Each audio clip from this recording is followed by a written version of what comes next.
Olá para você que quer ficar bem informado e a partir de agora você vai estar, que começa mais um episódio do podcast A Vera em Pauta. Hoje estamos aqui na companhia da nova integrante do podcast. Obrigada. Gabriele. Gabriele, fale um pouco sobre o que você estuda, quais são as suas atribuições, com que você trabalha. Muito obrigada. Boa tarde, tudo bom? Eu sou Gabriele, meu primeiro podcast aqui na Vera em Pauta. Estou bem feliz, estou bem empolgada e faço parte do Avera. Eu sou estudante de Relações Públicas no 5º semestre. Mas sempre gostei, acho que o que eu mais gosto da comunicação é justamente a oralidade, é estar com alguém, é falar sobre. E aí quando eu descobri que o pessoal tinha esse projeto, eles me acolheram e aqui estou. Estou bem feliz. De fato, eu acho que a gente precisa trabalhar a comunicação aqui na faculdade, procurar pessoas de fora sobre assuntos relevantes. Eu acho que esse é o papel da Vera em Pauta. Que bom que eu estou aqui, que bom que hoje a gente tem o senhor, padre. E hoje, como Gabriele já falou, nós temos aqui uma presença ilustre, porque o tema é a eleição do Papa Leão XIV. Vamos falar um pouco sobre o que é o conclave, como funciona, essa eleição aí que dominou os noticiários nas últimas semanas e que até hoje também tem forte repercussão na mídia nacional, na imprensa baiana, na imprensa do mundo inteiro, e tivemos ali a imprensa de todo mundo no Vaticano para cobrir essa notícia que foi a eleição do novo Papa, que era assim uma necessidade. Todo mundo queria saber, aquela ansiedade de que país vai ser a primeira vez, vai ter um Papa brasileiro. E hoje temos aqui o padre Alberto Montealegre, ele que irá conversar conosco sobre esse tema religioso. Boa tarde, padre, tudo bem? Boa tarde, Isaac, boa tarde aos nossos colaboradores aqui no podcast. E é um prazer estar aqui com vocês para trabalhar um pouco e discutir e partilhar um pouco sobre essa instituição tão bonita que é o conclave e também o papado, né? Ou seja, o Papa e o conclave são instituições da Igreja Católica, a gente chama instituições canônicas e que de fato fazem parte da organização da Igreja. Vamos lá, Padre Alberto, fala quem é o Padre Alberto em específico, a sua formação, trabalho de destaque. Sabemos que o senhor é professor, conta mais um pouquinho aí como é a arte de lecionar. Então, eu sou o Padre Alberto Montealegre e sou incardinado, ou seja, pertenço à Arquidiocese de São Salvador da Bahia. Já tenho 17 anos de ordenado, padre, e atualmente estou trabalhando na Arquidiocese como reitor do seminário, ou seja, sou responsável pelo nosso seminário São João Maria Vianney, que é a instituição que tem a grande missão de formar os novos padres, né? Então, os jovens que se interessam e que sentem a vocação, chamado vocacional ao sacerdócio, são convidados a fazer esse processo formativo. Então, sou responsável por essa formação. Além disso, tenho também outras funções na Arquidiocese, como, por exemplo, vigário judicial do Tribunal Eclesiástico de Salvador, que é um tribunal, né, da Igreja, que aqui tem a jurisdição, ou seja, atinge não só Salvador, mas outras dioceses, né, sufragâneas, ou seja, aquelas que estão ligadas à Arquidiocese de São Salvador da Bahia, que seria Ilhéus, Camaçari, Cruz das Almas, Amargosa. São dioceses que têm seus bispos e que têm o seu tribunal sediado aqui, juntamente com o de Salvador, e eu sou o responsável, presidente do tribunal. Por que eu sou presidente do tribunal? Primeiramente, porque eu fiz o meu mestrado, meu doutorado em Direito Canônico em Roma, né, na Pontifícia Universidade Lateranense, né, que é chamada Universidade do Papa. Então, fiquei 5 anos lá em Roma estudando. Né, quem me enviou foi o antigo arcebispo, Dom Murilo Krieger, né, e ele me enviou para estar ali, estudar, fazer o mestrado e o doutorado em Direito Canônico, que é o direito eclesiástico, é o direito da Igreja, que trata sobre a organização da Igreja, que trata sobre os diversos os processos da Igreja. Também nós temos um direito penal na Igreja, enfim. Isso aqui é uma outra parte de então, conversa. Temos aqui alguém mais que gabaritado para tratar dessa pauta, dessa temática importante. Não é isso, Júlia? Sim, eu queria aproveitar para perguntar, sim, como o reitor, quais competências humanas e espirituais são consideradas, assim, para quem quer assim, se tornar padre e tal? Então, um jovem que começa no seminário a fazer o processo formativo para ser padre, primeiro precisa ter vocação, ou seja, se sentir chamado livremente para estar ali. A gente tem uma chamada pastoral vocacional, que ali a gente tem um padre que acompanha, como também psicólogos, né? E leigos consagrados, ou seja, irmãs, e outros leigos consagrados, que ali fazem todo um processo de discernimento vocacional com os jovens. Atualmente nós temos 12 jovens sendo acompanhados para ingressar no seminário o ano que vem. Então, tem idade para isso? Idade mínima? Precisa terminar o 2º grau, né? Hoje seria o quê? O ensino médio, né? O ensino médio. Então precisa ter o ensino médio concluído, depois, é claro, eles vão ingressar na faculdade, que é a Universidade Católica de Salvador, onde a gente estuda e faz filosofia, bacharelado em filosofia, bacharelado em teologia. Enquanto isso, no seminário, nós temos toda uma formação, né? Com atuação de psicólogos, curso de línguas, né? Inglês, italiano, espanhol. Depois nós temos também ali o trabalhar mesmo na formação dimensões humanas, dimensões pastorais. Eles fazem pastorais na paróquia no final de semana. Então, os critérios basicamente é que tenha vocação, que tenha, a gente chama de reta intenção, ou seja, querer ser padre porque Deus o chama e porque pela fé ele se sente comprometido com essa vocação, com essa missão, e depois vai trilhando o processo formativo e a gente vai, claro, amadurecendo o seminarista até o ponto que ele chega à ordenação. Alguns não chegam, né? Ou por decisão própria ou por decisão da igreja, dizer não, você não tem condições para algumas questões, e depois uma boa parte chega, graças a Deus. Um lugar de fala que a gente tem, né, que é a universidade. Quando eles são inseridos nesses cursos, é a igreja que paga os cursos? Como é que funciona isso? Sim, o seminário, na verdade, nós temos uma bolsa na Universidade Católica, né? E o seminário ele deve toda a sua renda, que equivale à doação de fiéis, principalmente, né? Toda a sua renda serve para a formação dos futuros padres. Ou seja, a universidade nós temos uma bolsa, né? Então eles cursam a filosofia e a teologia pago pelo próprio seminário, pela própria arquidiocese. Depois nós temos esses cursos de línguas, né? Psicólogos, tudo isso é pago pela igreja, sim. Sim. Agora, se tratando da eleição do Papa Leão XIV, você ficou surpreso com o resultado, ou você já esperava, assim, dentro das análises, que eu acredito que os religiosos muito ligados a essa questão, pode ser aquele porque ele era mais próximo de Francisco, por conta disso e daquilo. Foi alguma novidade a eleição do Papa Leão XIV? Sempre a eleição do Papa é uma novidade, né? Porque nunca é aquilo que as casas de apostas né, ou a imprensa coloca como chamados os candidatos ao papado, né?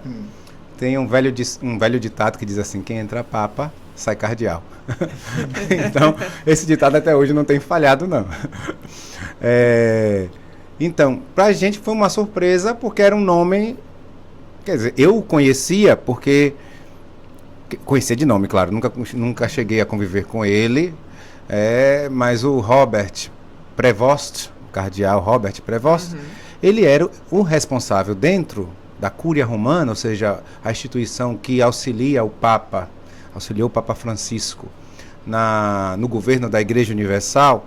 Existe ali uma instituição chamada são vários dicastérios, são instituições tipo ministérios, né, para a gente entender.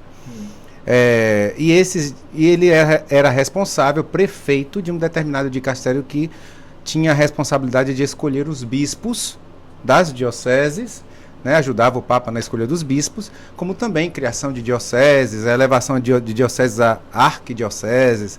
Então, e é responsável também pelas conferências episcopais, etc., de vigilância das conferências episcopais, acompanhamento das conferências episcopais. Então, era um dicastério de grande relevância. Ele, né? Tinha um trabalho relevante, né? Tinha um trabalho relevante e tinha foi recém-nomeado, na verdade. Ele estava começando o trabalho. Então a gente conhecia porque eu principalmente que trabalho com direito canônico, né, e trabalho junto aos bispos, etc. A gente conhece por causa da função. Mas era conhecido, mas não era esperado que ele fosse papa, até porque era um cardeal, recém-criado cardeal. Ele só tinha 2 anos de cardeal, né? Ele foi criado 2 anos atrás pelo Papa Francisco como cardeal, logo depois que ele foi nomeado prefeito de Castério para os bispos. Então ali era um cardeal recentemente criado pelo Papa Francisco. Então por causa disso talvez a gente não esperava. Agora a gente cita muito cardeais, existe muito essa dúvida. O que são de maneira funcional os cardeais? Sabemos que eles são nomeados pelo Papa. O que são os cardeais e quais as principais funções dele dentro ali do Vaticano? Então, os cardeais, na verdade, eles são bispos, a grande maioria são bispos, e o cardinalato é um título que o Papa dá a determinados bispos. Então, a primeira função do cardeal, e aqui é a eleição do novo Papa, né? Então, o Colégio Cardinalício hoje é composto por 135 cardeais que são eleitores. Isso espalhado pelo mundo inteiro. Então, alguns trabalham na Cúria Romana, né, como estão à frente de dicastérios, como este que eu falei do cardeal Prevost, hoje Papa Leão XIV, mas tem outros dicastérios que cuidam de vários assuntos relacionados à evangelização e à pastoral da igreja. Mas também nós temos bispos fora, como por exemplo, tem um bispo na China, que é cardeal. Nós temos o nosso arcebispo aqui de Salvador, que é cardeal, né, o arcebispo de Brasília. Então, esses arcebispos ou bispos, eles são nomeados pelo Papa Cardeal e têm as seguintes funções. Esses que estão na Cúria Romana, eles têm a função de, vamos dizer assim, coordenar esses dicastérios, né, para diversos assuntos pastorais e diversos assuntos para a ação evangelizadora da igreja. Depois, esses que são bispos ou arcebispos nas suas dioceses que são cardeais, eles também têm alguma função em Roma. Então,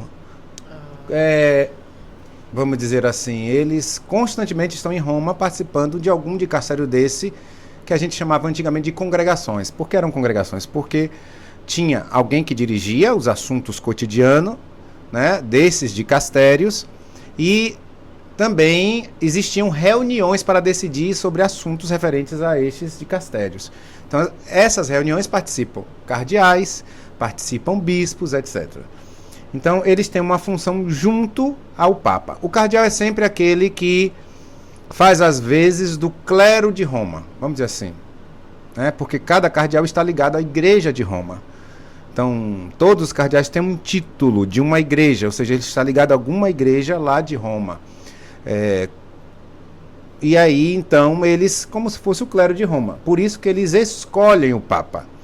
Porque o Papa, como a gente sabe, é bispo de Roma. Não pode ser Papa se não for bispo de Roma. Então, aqui, na antiguidade, quem era que escolhia o Papa ou o bispo de Roma? Primeiro era a comunidade de Roma, que era, né, aquela comunidade que era feita de presbíteros, sacerdotes, de diáconos, mas também de leigos, né, envolvidos. Logo depois se tornaram os presbíteros, ou seja, os padres era que elegiam o Papa. Sim. A igreja foi crescendo, ao ponto que chegou a necessidade de se organizar uma instituição como o Colégio Cardinalício, onde os cardeais, que são bispos, escolhem agora o novo Papa. Basicamente é isso. A gente estava conversando aqui anteriormente, antes do senhor chegar, referente aos nomes, que é até a dúvida de Júlia. Sim, que tipo, os nomes dos papas, por que tem que ser Papa Leão XIV, porque Entendi. o Papa Francisco foi o primeiro a usar esse nome E tudo. é curioso, né? Porque pesquisando eu vi que, mesmo ele sendo Francisco, a gente não fala Francisco I. Para ele ser Francisco I, precisa ter um existir um segundo. Francisco II, né? E aí, a partir da existência do Francisco II, a gente vai se referir a ele como Francisco I. Então, existiu antigamente, todos os bispos de Roma, eles assumiam o próprio nome, né? A partir de João II, que na verdade o nome dele não era João, era Mercúrio, era ali se eu não me engano, no ano 600, 700 por ali, depois de Cristo. O nome dele era Mercúrio, que era o nome de um deus pagão, como a gente sabe, né? Então não ficava bem, Papa Mercúrio. E ali houve a mudança do nome para João, e ele assumiu João II. Isso é a explicação histórica. Nós temos também a explicação bíblica. Explicação bíblica, como a gente sabe, Pedro não se chama Pedro, Sim. se chama Simão, né? Então, quando Pedro faz a sua confissão de fé em Mateus 16, ele fala, Jesus fala, feliz és tu, Pedro, porque não foi a carne e o sangue que te revelaram isso, mas meu Pai do céu. Por isso tu és Pedro, e sobre esta pedra edificarei a minha igreja. Então, tenha também essa conotação bíblica. Assim como Cristo mudou o nome dele, devido à missão, assim que ele assumia dentro do grupo dos 12 apóstolos, assim também o seu sucessor, que é o Papa, né, como bispo de Roma, ele também foi convidado a mudar o nome. E assim, é claro, o nome do Papa, ele sempre tem uma conotação e quer indicar uma missão que ele assume, né? Qual é a característica da missão? Então, o Papa Francisco, ele escolheu ser chamado de Francisco primeiro, devido à relação de São Francisco de Assis, com os pobres, né? Com a pobreza, com a simplicidade. Tanto é que ele falava, eu quero uma igreja pobre para os pobres, né? E também tem toda uma realidade de humildade, de simplicidade, de evangelizar pelo testemunho, também tinha isso, né? Então, o Papa Francisco era muito ligado às questões sociais, né? Mas também a questão testemunhal da igreja, de testemunhar o evangelho que prega. E, além disso, tem a questão que ele hoje, escutando o Dom Sérgio da Rocha, o nosso cardeal arcebispo, ele dizia que o Papa Francisco se condoía quando falava de guerras, né? Ele não falava somente pelo discurso, mas ele sofria com as guerras. Então, o São Francisco de Assis é um santo da paz, né? Sim. Ele semeava a paz, pregava a paz. Então, também tem essa conotação. Veja que os papas têm o nome do Papa tem sempre uma característica, né, de sua missão. Além disso, nós temos João Paulo II, que assumiu porque ele queria homenagear os 2 últimos papas, né?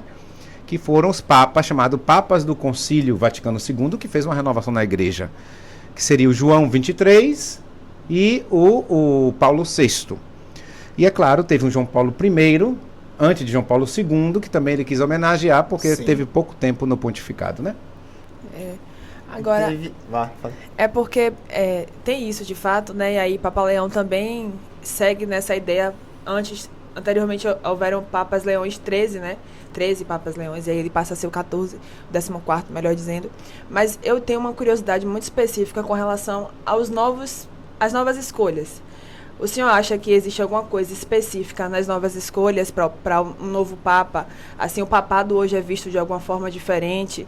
Eu percebo que existe uma diferença aí entre o século XX e o XXI, até para as decisões. Assim, o Papa hoje ele precisa ser mais humanizado, de alguma forma assim, mais próximo dos seus fiéis. Antes ele era visto muito como um líder e talvez assim até mais distante, né? Como uma figura assim mais distante. Hoje o senhor acha que precisa dessas características? E aí talvez essa questão que ele fala, né, do Papa Leão ser uma surpresa, porque era uma pessoa que teoricamente desconhecida, tanto que falava-se muito sobre um outro cardeal que seria favorito. A história do papado, ele sempre tem um desenvolvimento. Se a gente for analisar toda a história do papado, a gente vai ver que os papas vão assumindo diversas funções dentro da sociedade e dentro da igreja, né? A partir dos desafios que nós enfrentamos enquanto igreja, nessa sociedade que nós somos chamados a evangelizar e a anunciar Jesus Cristo. O Papa Leão XIV, de fato, hoje, ao a gente analisar um pouco o papado, e isso em cada conclave se muda muito, né? Porque, a gente vai entrar na instituição do conclave, né? Então, antes de acontecer o conclave de fato, que seria essa eleição do Papa pelos cardeais, do novo Papa pelos cardeais, existem as chamadas congregações gerais, O que são essas congregações gerais? É o que a gente chama de pré-conclave. São várias congregações, reuniões entre os cardeais eleitores, ou seja, aqueles que vão entrar no conclave para eleger o novo Papa, que tem menos de 80 anos, e aqueles que não são eleitores, mas são cardeais, porque têm mais de 80 anos. Então, eles se reúnem durante alguns dias, nesse caso foram quase 10 dias de reuniões, né? Neste último conclave. E ali cada um é convidado a falar um pouco, partilhando da experiência e da sua visão sobre a igreja e sobre a missão dela na sociedade hoje. Então, eu me lembro que na época que Francisco foi eleito, os cardeais eles deram algumas indicações ao Papa Francisco, inclusive a reforma da Cúria, por exemplo. Então, a reforma da Cúria não saiu da cabeça de Francisco, saiu da... A Cúria seria o quê? A Cúria seria esse organismo, né, que ajuda o Papa no governo da Igreja Universal, que eu falei, do Prevost, né, do cardeal Prevost, que era prefeito, né, do dicastério para os bispos, né? Então, a Cúria Romana ela é formada de diversos dicastérios, vamos dizer assim, diversos ministérios. Sim. Entre eles está a Secretaria de Estado, né, do Vaticano, que é o cardeal Parolin. Nós temos ali outros dicastérios, como o dicastério para a evangelização, né, dicastério para as igrejas orientais, dicastério para o clero, sim, dicastério para a vida religiosa, o Instituto de Vida Consagrada, dicastério para o diálogo interreligioso, nós temos, né? O diálogo dicastério para a unidade dos cristãos, dicastério para a comunicação. Então, tudo isso é Cúria Romana. E, além disso, tem os tribunais. Sim. Tribunal da Rota Romana, Tribunal da Assinatura Apostólica, enfim, isso aqui é um curso, né? Vocês não vão entender tudo em uma tarde. Depois a gente marca um dia para vocês falarem. Assumo que isso é muito didático, super tranquilo de ir acompanhando. Que bom. Então, a Cúria é isso.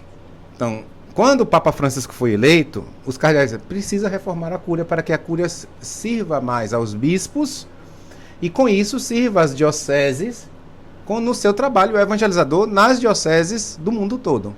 E ele fez isso, inclusive foi pedido que houvesse uma maior participação no governo da Igreja Universal, e aí ele faz o chamado C9, que é o grupo dos cardeais, dos 9 cardeais, que ajudavam o Papa aconselhando ele, seja para a reforma da Cúria, seja também para os problemas mais relevantes da Igreja Universal, né?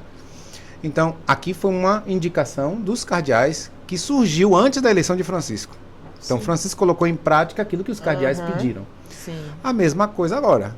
Então, né, dentro dessas congregações gerais, dessas reuniões de cardeais, houve, então, os cardeais disseram, é preciso levar em consideração, por exemplo, isso não é segredo, né, mas aí a gente pode falar, por exemplo, a questão da paz.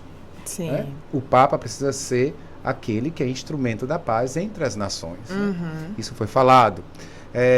Foi falado que o Papa precisa ser de todos, né? Precisa não agradar a todos, mas sim, precisa saber acolher a todos. Então, tudo isso foi falado justamente por esse lugar de relevância e de importância, inclusive social, que o papado hoje ocupa, né, na sociedade e na igreja. Fortemente, inclusive.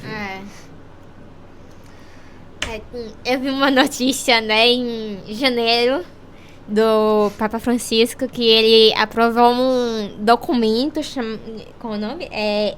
Antiqua et Nova, acho que se pronuncia assim, né?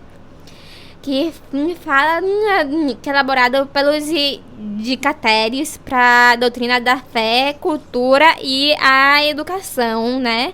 Que aborda os desafios antropológicos e éticos levantados pela IA, que também reflete sobre a relação entre a inteligência humana e artificial. Eu queria saber quais seriam esses desafios antropológicos e éticos que fala.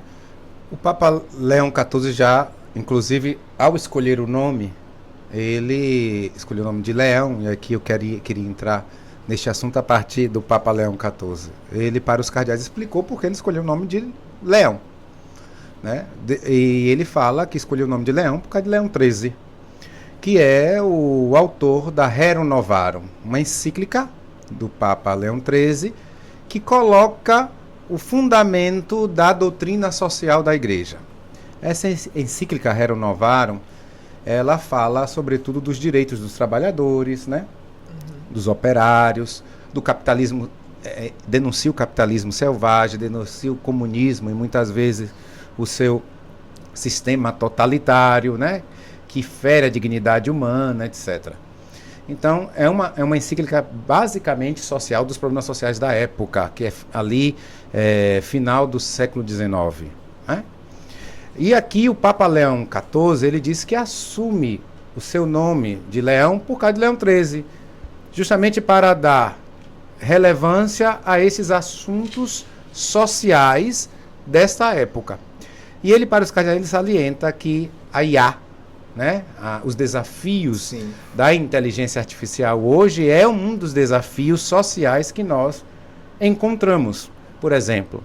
Né? Porque a inteligência artificial, ao ser mal utilizada, pode ferir, inclusive, a verdade, como, por exemplo, criando fake news. O DeepSeek também. Né? Pois é. E, além disso, possibilita, inclusive, que o ser humano deixe de utilizar das suas categorias, das suas capacidades racionais, né? E acaba, vamos dizer, acomodando o ser humano nisso, né? Naquilo que a máquina se impõe, tirando toda a autonomia dele. E, além disso, fere a dignidade humana, porque, inclusive, devido às notícias falsas que ela pode salientar ou reproduzir, ela fere, inclusive, essa boa fama. Incita o ódio, né? Incita o ódio. E a gente agora, atualmente, nós tivemos um problema com o nosso arcebispo, né? Com a inteligência artificial, através desse meio. Alguém fez um vídeo do arcebispo, né, de Dom Sérgio, pedindo uma doação para uma criança hospitalizada, né? E aquilo era fraude, né? Fake, era fake. E, inclusive, muita gente foi lesada por causa disso. Olha aí o desafio da inteligência artificial, né? Da IA. Ao mesmo tempo que ela agrega muito em muitas coisas no nosso dia a dia, também tem a parte que não agrada, prejudicial no que se refere à sociedade para com ela mesma. Digamos, você pode pegar, eu estou aqui falando com o senhor, isso está no YouTube. Há uma pessoa de má personalidade, ela pode pegar a minha imagem falando, conversando assuntos cotidianos aqui normais e transformar isso em algo pejorativo pelo simples fato de adulterar a minha fala. Entendeu? Ou pegar a sua fala e usar ela em outro contexto. A DeepSeek. Então, justamente, você tem ali, você pega a imagem de uma pessoa falando de um assunto, através da DeepSeek, você transforma isso e gera essa informação disseminada, porque hoje é muito mais fácil você acreditar numa notícia falsa do que numa notícia verdadeira. Pois é.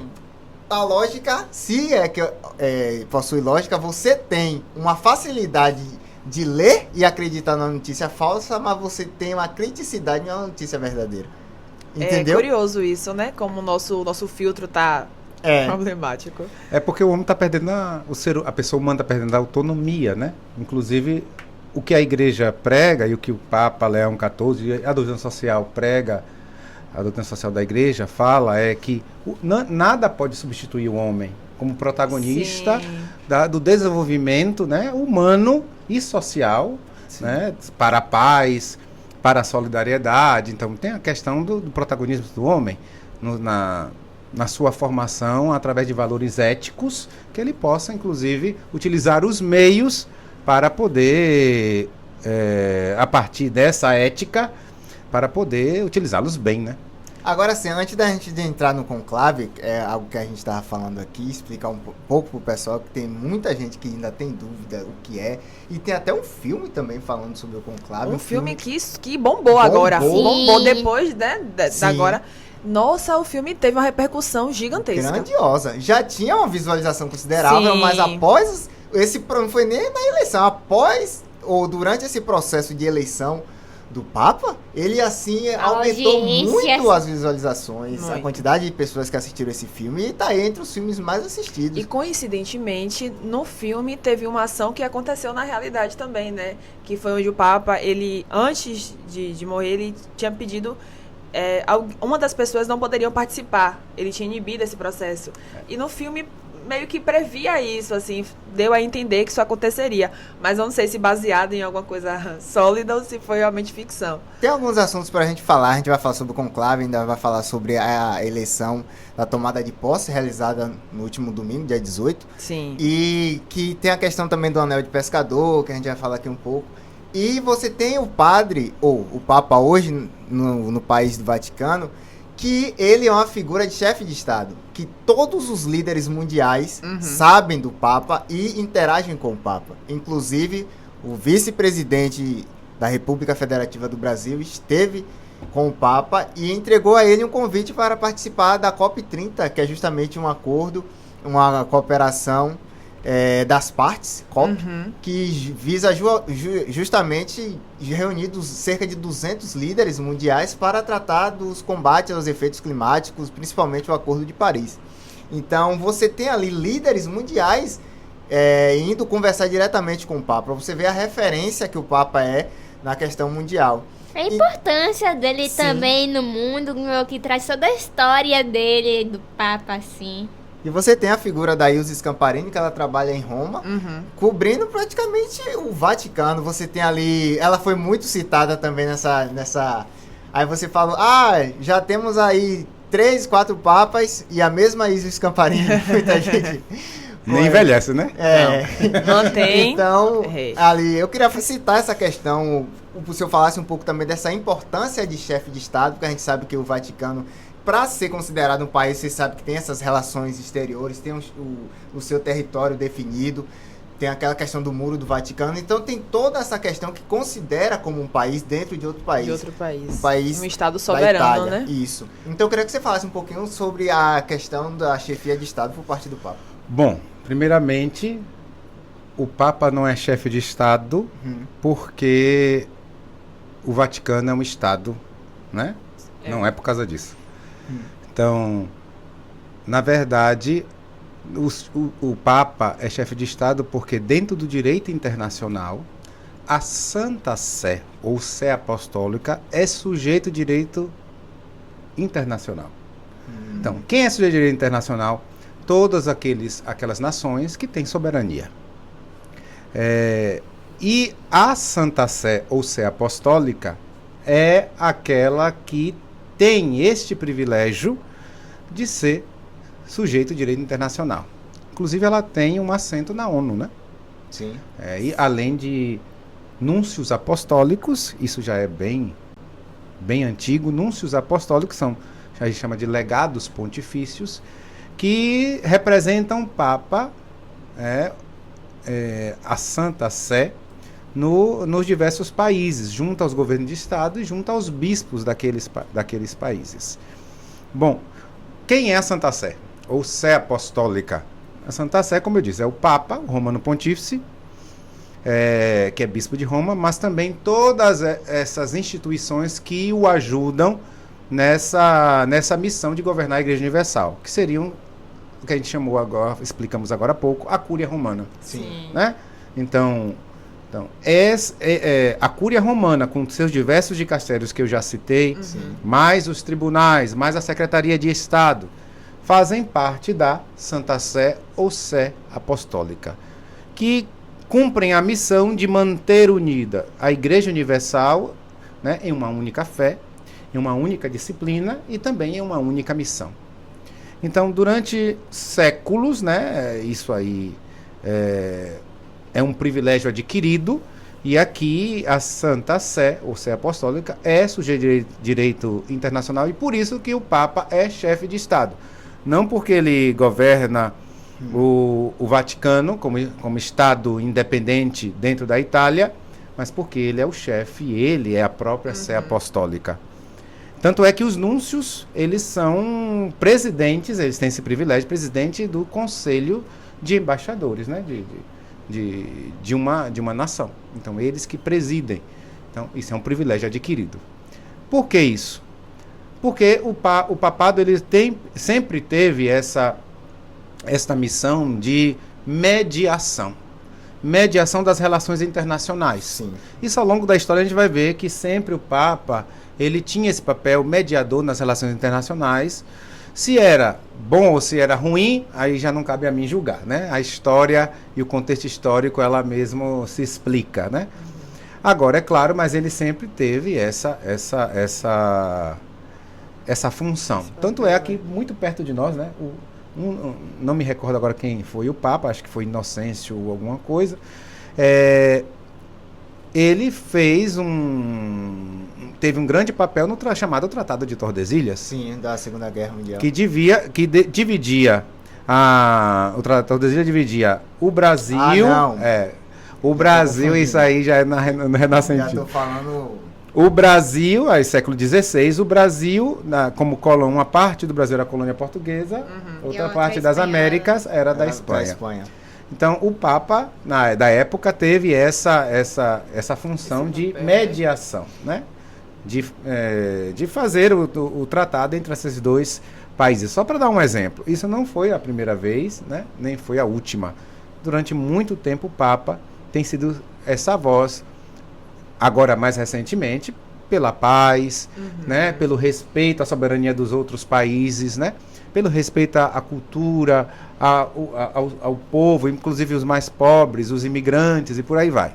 Então, a gente sabe que o Papa tem essa função de relevância internacional devido à sua autoridade ética, moral e espiritual que a Igreja tem e que visa justamente a defesa da dignidade humana. Sim, eu confundi Tratado de Versalhes com Tratado de Tordesilhas. Pelo amor de Deus, não confunda não. Quem é o professor de história dele? Vamos conversar com ele, né? Porque na hora como o senhor falou, eu estudo muito essa questão da Segunda Guerra para entender que tudo foi aquilo. Então fica muito na minha mente o Tratado de Versalhes. Não, mas acho que dá pra te perdoar, porque o Papa, ele certamente estava envolvido em alguma coisa nesse processo aí. Também estava, Segunda Guerra Mundial. Porque é isso, né? Não é somente um líder religioso, essa figura soberana também é política, de certa forma, né? Alcança isso e é muito bem ouvido e é tratado com relevância, meio que sublime essa soberania, né? No G20, na ONU, em outras reuniões, tem essa soberania, com certeza. E aí, Júlia? E aí, Isaac? Notícias, eu assim. tenho muita coisa, mas eu quero que vocês falem também. Mas essa questão do conclave, eu acho que a gente entra, a gente volta, a gente volta. Mas foi muito falado sobre a fumaça. Quando saiu a fumaça, e aí saiu uma primeira vez, uma segunda, mas teve algum momento ali entre as votações que já não saía fumaça, né? Por que isso acontece? É porque já saiu fumaça demais e aí... Não. É o rito do conclave, né? A gente sabe que no conclave, entre uma fumaça e outra, não é só uma votação. São mais ou menos 2 votações. Então, aquele intervalo, na verdade, que não saiu fumaça, é porque teve a primeira votação. Sim. E, consequentemente, não se alcançou, né? Os 2 terços dos votos dos cardeais, o candidato. Então, eles partiram imediatamente para uma segunda votação.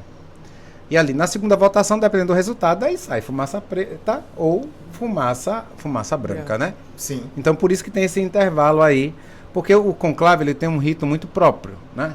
Não é uma eleição, na verdade, não é eleição política, é uma celebração. Então, os cardeais, eles têm momento de oração, tem momento de diálogo, de discussão,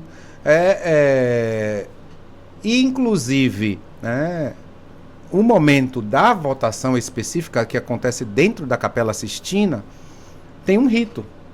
Um rito, inclusive, que cada um dos cardeais escreve no papel o seu voto e vai diante da pintura, né, de Michelangelo, do Juízo Final, e levanta o seu voto, seu papel com voto e diz: diante de Deus, com minha consciência, elejo este que considero digno para ocupar o cargo de Romano Pontífice. E que Deus me julgue se eu não fiz isso com a minha consciência, se eu fiz isso por outros interesses, né? Então, tem os 133 cardeais, um por um, vai levantando e vai fazendo esse gesto. Sim. Ali se coloca o voto em uma bandeja de prata e depois se joga na urna. Por que isso? Para dizer que é somente um voto. Para não haver falha, no falcatrua, vamos dizer assim. Então, é um voto somente, aquele voto ele deposita ali e, diante dos cardeais que cuidam da eleição, que são escolhidos a cada rodada, né? 3 cardeais para cuidarem da eleição, seja para recolherem os votos dos cardeais idosos e doentes, como também para a contagem dos votos e proclamação do resultado.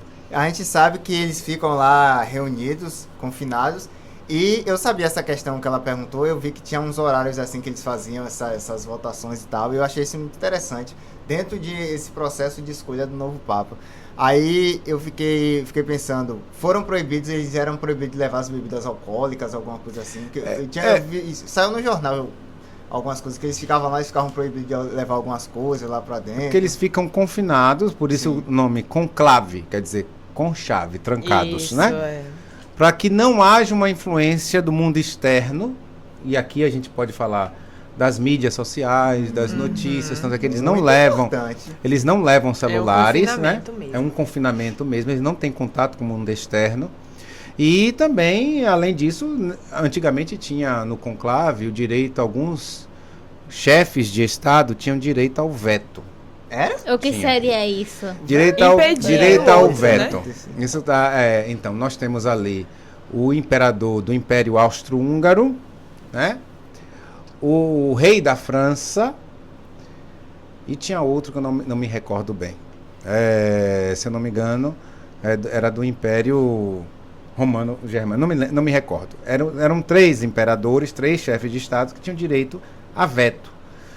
Isso significa que os cardeais escolhiam, e isso passava justamente para o escolhido, né?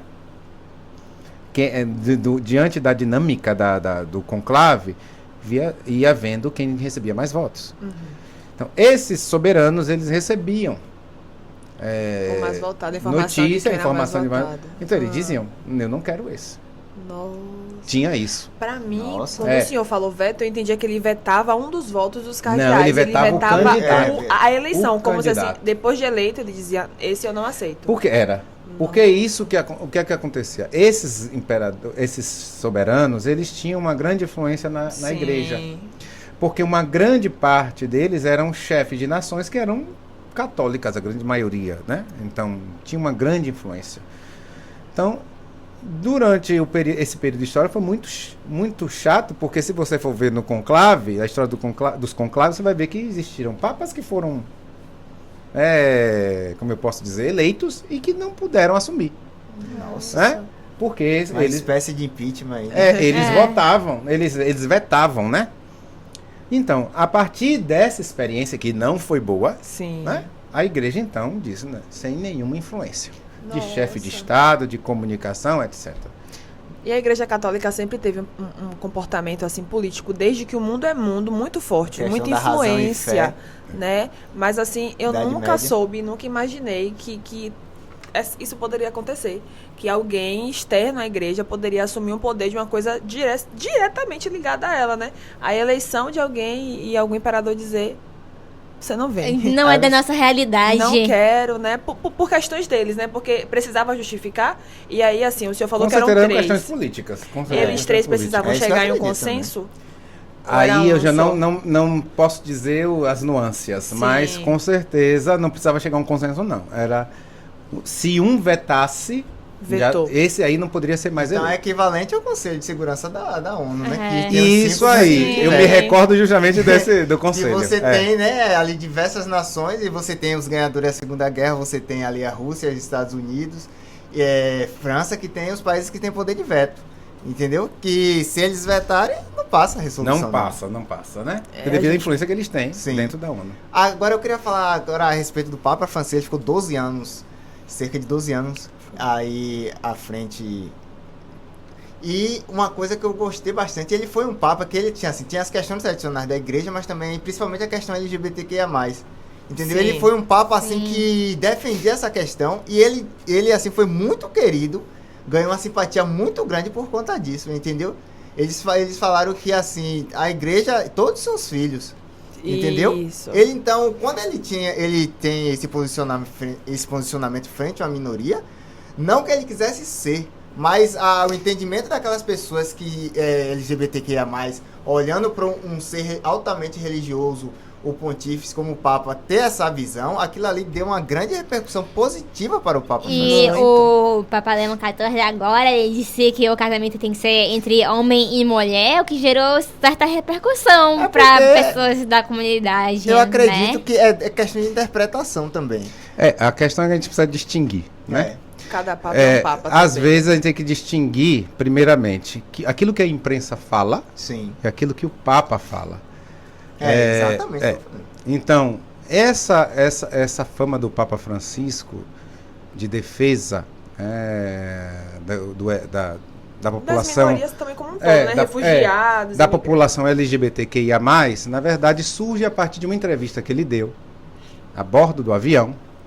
Não sei se ele estava vindo para o Rio ou se ele estava indo para Israel, não me recordo bem. E foi a Ilse Scamparini que fez a pergunta. Sim. O que é que o senhor acha sobre a questão dos casais homossexuais, alguma coisa assim, dos gays, né?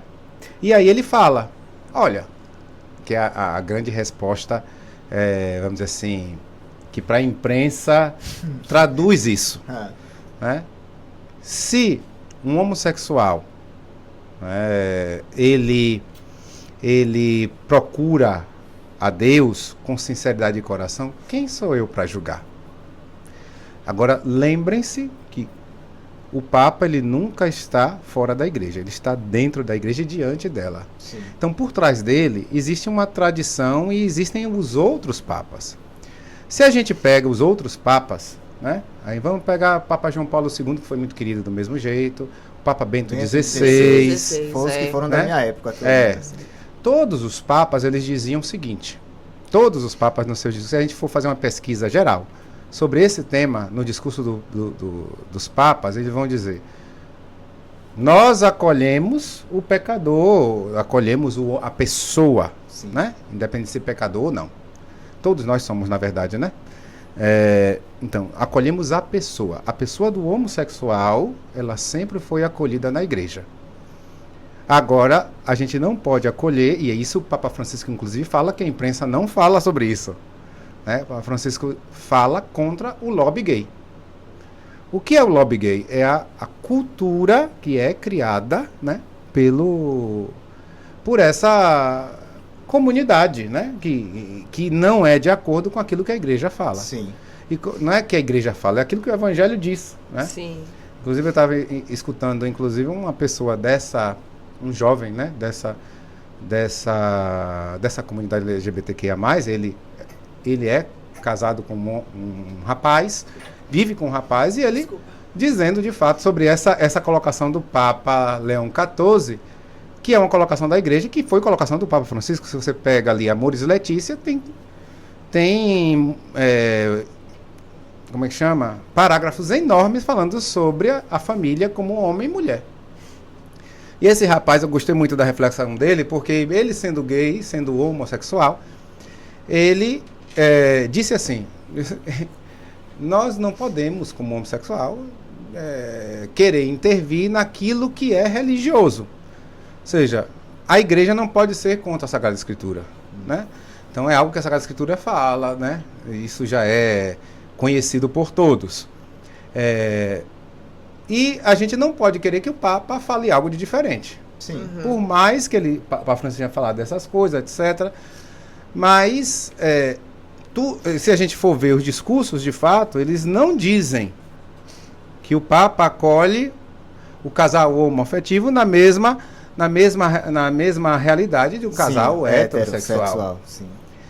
E a família, de fato... Principalmente monogâmico, né? Monogâmico, Sim. né? Então, a família, de fato, tem um papel relevante dentro dentro da sociedade e dentro da igreja, que é justamente o papel de realidade de não só de reprodução, né, de gerar os filhos, né? Porque todos nós somos gerados por casais homossexuais. Sim. Ou heterossexuais, desculpe. Então, nós temos pai e nós temos mãe. Sim. E o rapaz falava justamente isso. Né? Então, tem essa função reprodutiva, que não é somente biológica, mas é, sobretudo, educacional, né? Formativa. E aqui a gente sabe que os nossos pais nos formaram, nos educaram para a sociedade. Então, a igreja olha isso, né? Isso não quer dizer discriminar os casais homoafetivos. Sim. Né? Aí é isso que a Júlia trouxe, que o Papa citou. Então é justamente isso. Ele fala algo que está escrito na igreja. Que a igreja fala. Da igreja. Então, é a questão, né? Você tem a mídia. Eu falo do ponto de vista que é o nosso lugar de fala, que é a mídia, a comunicação, o jornalismo. Sim. Tem a questão do enquadramento, que é como diferentes meios jornalísticos divulgam a mesma notícia. Exatamente. Entendeu? Às vezes você bota ali algo que você sente empatia. Às vezes você cita um termo que você já tem acusação no título. Nós temos, por exemplo, Isaac, aquele documento, Fiduciam Supplicans, que quer dizer a confiança, a súplica confiante, né? Que fala justamente, é um documento do Dicastério para a Doutrina da Fé, que fala da bênção. Em nenhum momento, se a gente for ler o documento, e é bom que a gente possa pegar o documento e ler. Em nenhum momento o documento fala de bênção de casais homossexuais, homoafetivos. Não fala, isso não existe no documento. Isso a imprensa coloca que o Papa Francisco possibilitou a bênção de casais homoafetivos. Isso é mentira. Se a gente vai no documento, a gente vai ver no documento se abençoa a pessoa. Toda bênção é sempre para a pessoa, porque só existe uma bênção para casal, que é a chamada bênção na igreja. A única bênção dada a casal é a chamada bênção nupcial, que é dado no sacramento do matrimônio. Não existe outra bênção. A gente, inclusive, fala que dentro do direito canônico, se faz uma outra bênção a casal, que não é dentro do sacramento, da celebração do sacramento do matrimônio, que é a bênção nupcial, a gente está simulando o sacramento. Isso, inclusive, é um delito, né? Ou seja, é um crime dentro do ordenamento da igreja. Porque nós devemos preservar por aquilo que nós recebemos de Deus, que são os sacramentos. Então, só existe essa bênção, não existe uma outra bênção.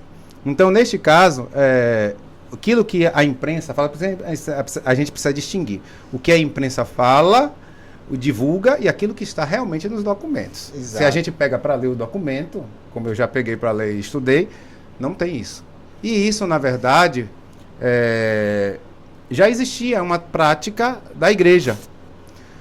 Só que existe em algumas igrejas, isso não era prática. Inclusive, gerava desconforto. Aqui no Brasil mesmo, eu fui padre ali no Bonfim, durante 3 anos. Bonfim ali tem de tudo.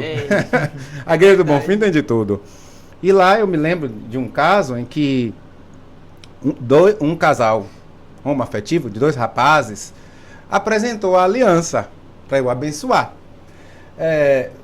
Eu não falei nada, porque não vou ferir o sentimento daquele casal. Aí eu disse a ele, olha, eu posso abençoar vocês. As pessoas. As pessoas. Então, abençoei um, depois abençoei outro. Né? Porque eles são filhos de Deus. Sim. Então, a igreja sempre falou isso. Todos nós somos filhos de Deus, independente do que a gente faça, do que a gente escolha. Todos nós somos filhos de Deus. E todos, é isso que o Papa Francisco falava. E que isso já, na verdade, ele vem reforçando, porque isso já era falado por outros papas. E todos devem ser abençoados. Né? A bênção de Deus. Não a bênção da relação, mas a bênção de Deus. A bênção da relação só se abençoa o casal. Então, o objetivo aqui é totalmente cumprido no nosso podcast, porque a gente vai trazer essas questões que saíram notícias e trazer uma pessoa gabaritada para esclarecer. Exatamente. Entendeu? Então, assim, para você ser gay não é um problema para a igreja. A igreja abençoa você como indivíduo, como ser humano. Sim, entendeu? Isso. Agora a questão é ali da relação. É isso que ele está explicando aqui, deixando claro aqui. É uma dúvida, acredito que muita gente tem. E a gente trazer o profissional, as pessoas, para esclarecê-las aqui, é de suma importância. E que a gente possa reproduzir isso, né? Porque amanhã ou depois a gente pega esse recorte, divulga, porque a rede social tem feito muito essa multiplicação, daquela forma como se ele dissesse e abominasse. E a gente precisa, enquanto, inclusive, comunicadores, desmentir isso. E aí reproduzir o que uma pessoa estudada, letrada, fala, né? Sim. Porque aí fica essa repercussão da fake news, que foi uma coisa que a gente já começou falando, e vai virando uma bola de neve. Então, se é sobre a bênção das pessoas, isso não tem distinção. Tanto que no dia do enterro, né, haviam outras pessoas também, outras minorias, imigrantes, travestis, justamente naquele processo, porque era sobre a bênção à pessoa, acolher aquela pessoa e respeitá-la. E é isso que, na verdade, a religião e a igreja prega, né? O amor ao próximo. Só para que vocês compreendam, até para esclarecimento, nós existem padres, inclusive padres jesuítas, que acompanham jovens e pessoas que são homossexuais, né? E tem um acompanhamento pastoral dessas pessoas. Então existe uma pastoral da igreja que cuida dessas pessoas. E aí, para não deixá-las à mercê, né? Sim. Então, isso não quer dizer que a igreja vai acolher, né, tudo que se faça, mas a pessoa é importante. É bom deixar bem claro isso. A pessoa é importante. Então os padres, eles acompanham, eles rezam, né? Existem casais, né, homossexuais que participam de missa, participam da celebração eucarística, né, e participam com uma devoção, com uma fé que eu fico assim admirado muitas vezes, né? Uma fé muito mais profunda do que aqueles, inclusive, que são, vamos dizer, situações regulares e que não dão o testemunho, né? Sim. Então, o respeito, inclusive o respeito por não comungar, né? Que é a questão da não comunhão eucarística. Então, eles comungam espiritualmente, né? Então, a obediência, o se colocar em comunhão com a igreja, mesmo tendo essa especificidade de vida, podemos dizer assim, né? Mesmo tendo essa especificidade de vida, eles continuam buscando essa comunhão com a igreja e comunhão com o próprio Cristo. Agora, assim, Padre, para a gente fechar, eu queria que a gente falasse assim... Eu queria falar sobre essa figura assim, do anel de pescador, quando ele é inserido no dedo do Papa. Principalmente essa reunião que eu quero falar assim, domingo passado teve o tomo de posse. Teve Papa. a missa inaugural do pontificado do Papa Leão XIV. Pronto, porque o Papa já é Papa no dia que ele aceita a eleição. Pronto. Aí então, teve essa missa oficial no domingo passado. Uma solenidade que se faz, onde se concede ao Papa as chamadas insígnias pontifícias, que são duas. O anel do pescador. Por que anel de pescador? Porque é um anel que vem ali, na sua imagem, né, a figura do apóstolo Pedro com as redes. Sim. Né? E dentro do anel tem o nome do Papa, né? Para que serve esse anel? Esse anel serve como sinal da sua autoridade pontifícia. Então, muitas vezes este anel serve, inclusive, como timbre de alguns documentos importantes, né? Por isso que ele é destruído quando o Papa falece, né? Os documentos? Sim. Em alguns documentos, carimbo, né? Como se fosse um carimbo. Interessante. Então, eles serve para isso, para o sigilo do novo Papa, né? E ali se destrói justamente para que não haja uma falsificação. Então, se destrói. Né? É destruído, na verdade é riscado, né? Porque o material é o mesmo. Sim. Passa de um papa para outro, né? Não é um novo material. E então, o anel de pescador é sinal da autoridade do Papa, autoridade pontifícia, e tem o palio.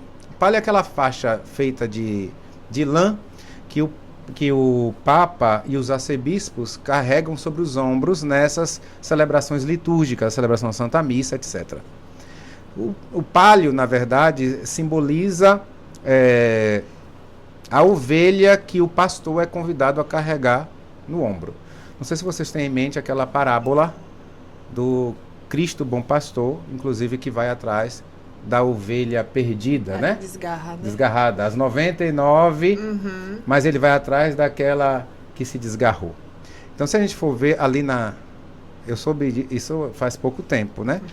As lamparinas que estão ao redor do túmulo de São Pedro, ali debaixo do baldaquino de Michelangelo, né, da baldaquino da Confissão, na Basílica de São Pedro, são 99 lamparinas. Onde está a centésima ovelha? Que são, na verdade, as 99 lamparinas simbolizam as 99 ovelhas, mas também as igrejas, né, espalhadas no mundo inteiro. E onde está a centésima ovelha? Lá. No ombro do Papa. Então, essa ovelha desgarrada que o pastor é chamado sempre a buscar. Sempre a buscar. Agora, né? Padre Alberto, eu queria falar, porque assim, quando surge essa questão, vai ter um novo Papa, então tem vários meios de comunicação. Você vai ali, pesquisa a história de vida do Papa, você tem, além disso, fala-se de quais foram os outros papas, então tem todos os desdobramentos dentro das notícias. Aí procura, infelizmente você já tem logo aquelas primeiras notícias, né? Aí a questão da parcialidade. Papa é uma das primeiras notícias depois que eu vi a eleição do novo Papa, que ele foi, já tinha sido acusado de acobertar abuso sexual de padres. Aí você já tem outro grande jornal aqui da Bahia publicando a mesma coisa de uma maneira ainda mais como que é uma informação, mas na verdade ele está dizendo ali como que se fosse uma opinião. Ou seja, tem um negócio informacional, mas é como se fosse uma opinião. Então você via os comentários do pessoal falando justamente o que eu quero dizer aqui. Ou seja, a questão da eleição do Papa, ou vocês querem... Tá cada vez mais... Você perde a credibilidade do jornal. E foram jornais de grande repercussão aqui. Entendeu? Então você já vê logo essas questões pejorativas. Já foi acusado disso, já cobertou isso. Então tem tudo isso na mídia também. Claro, eu sou estudante de jornalismo, eu sei que tem muita coisa boa, a importância da imprensa para o mundo, mas também eu sei que tem esse lado, como infelizmente tem os bons e os maus profissionais. Mesmo a gente sabendo que o jornalismo ele é feito por pessoas têm influências e também geram influência para outras pessoas. E você tem também, porque as receitas têm que superar as despesas, mas infelizmente é a maneira como a gente vai divulgar isso, a questão do imediatismo das redes sociais, que foi um tema que a gente teve aqui com o Tony, um comunicador social também. Então eu queria que você falasse isso também, assim, em relação a como essa comunicação chega para os religiosos, os padres, os bispos, entendeu? A gente, para nós que fazemos parte da igreja, a gente sempre tem muita cautela nessas notícias sobre a igreja. Até porque a gente está dentro ali e a gente sabe como a coisa funciona. Quando saiu essa notícia do Papa, inclusive o cardeal Odilo Pedro Scherer, de São Paulo, ele falou, né? Foi numa entrevista com os vários jornalistas, uma coletiva com a imprensa lá no Colégio Pio Brasileiro, em Roma, logo depois do conclave, foi feita essa pergunta, né? O Papa de fato estava envolvido em algum encobertou algum crime de abuso sexual? Isso não foi provado, isso não é comprovado. Como ele foi bispo de Chiclayo, né? Então, uma diocese, inclusive missionária, né? Porque é em território de missão, no Peru, consequentemente, ele deve ter enfrentado alguns casos, porque todo bispo enfrenta, né? Sempre existe algum caso desse sentido. E o bispo é chamado a agir. E qual é a ação do bispo? Verificar se de fato aquilo procede e fazer o procedimento, né, seja de acolhida da vítima, né, e de dar o suporte necessário para que a vítima possa superar esse crime e esse delito hediondo, como disse o Bento XVI, né, do seu discurso para a Irlanda, para a Igreja da Irlanda, e também proceder à aplicação da pena para o sacerdote ou o clérigo que é responsável por isso. Então, inclusive eu escutei o bispo de Chiclayo dizendo que teve, com certeza, alguns casos nesse sentido, né? Como ele foi bispo, ele deve ter enfrentado e a coisa ele levou à frente. Ou seja, ele procedeu como deveria proceder, como um bispo deve proceder diante de uma questão dessa. Então não há nenhum encobertamento, né? Não há nenhum delito da parte do Papa, nem há uma postura errada do Papa Leão XIV diante dessa questão que possa ter ocorrido na diocese dele, de Chiclayo, né? Então ele não foge ao procedimento. Tá. Né?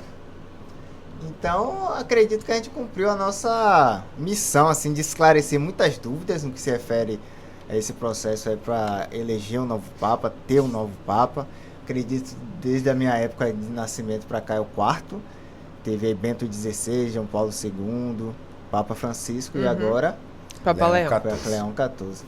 Então, acredito que a gente cumpriu mais uma vez a nossa missão de levar esses esclarecimentos com profissionais gabaritados, que é a função aqui informacional, de trazer alguém que tenha gabarito para falar sobre diferentes temas, editorias, no processo comunicacional. E acredito que é isso. Trouxemos aqui o Padre Alberto, eu agradeço muito a sua participação aqui conosco, o podcast A Vera em Pauta. Com nossa nova integrante também. Com a nossa nova integrante. Obrigada. Obrigado pela participação. E é isso aí, pessoal. Foi ótimo, assim, eu até acrescento, a gente esclareceu coisas, trouxemos conhecimento pra gente também, Com né? certeza, porque toda entrevista é isso, desmistificou muita coisa, aprendeu muito, mas eu queria só finalizar trazendo uma pergunta. Quando foi, assim, rapidamente, que o senhor fala sobre a igreja com muita felicidade, assim, é visível a sua felicidade em falar sobre, e acredito que devem ter tido muitos sacrifícios nesse período, né? Além dos estudos, porque o estudo é longo, são muitas demandas, mas o que te fez se tornar padre? E se pudesse deixar uma mensagem assim, o que seria? Então, primeiramente Jesus Cristo. Descobri já muito pequeno, né? Lá para os 7, 8 anos. Eu digo que isso foi devido à minha mãe, à minha avó, uma tia minha, que me favoreceu esse encontro religioso e espiritual com Jesus Cristo. E a partir dali eu me senti chamado, né? Senti a vontade de seguir os passos, né? De servo do próprio Cristo, né? Inclusive uma das figuras que mais me chama a atenção dentro da Sagrada Escritura e que eu li, que sou apaixonado por ele, é Paulo, São Paulo, né? Apóstolo. Uhum. Então ele faz parte da minha vocação, inclusive pela paixão que ele tem por Jesus Cristo, né? Veja que Paulo matou cristãos, matou crianças, né? Ele teve seus erros, suas fragilidades. Entretanto, ele no caminho de Damasco ele se converteu e volta a sua vida para Cristo e se entrega totalmente. Então, a figura de Paulo resume um pouco a minha relação com a minha vocação e também com o chamado que Cristo me faz.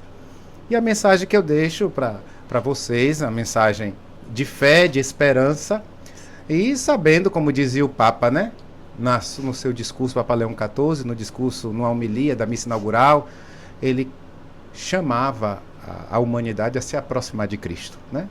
Se aproximem de Cristo, deixem Cristo ser próximo a vocês, né? Deixe Cristo amar vocês, né? E quando a gente deixa Cristo amar, as outras coisas, como dizia São Paulo, se tornam tudo lixo, né? Tudo superficial. E Cristo nos ama como a gente é, né? É bom que ele deixe claro isso. Cristo não faz diferença, né?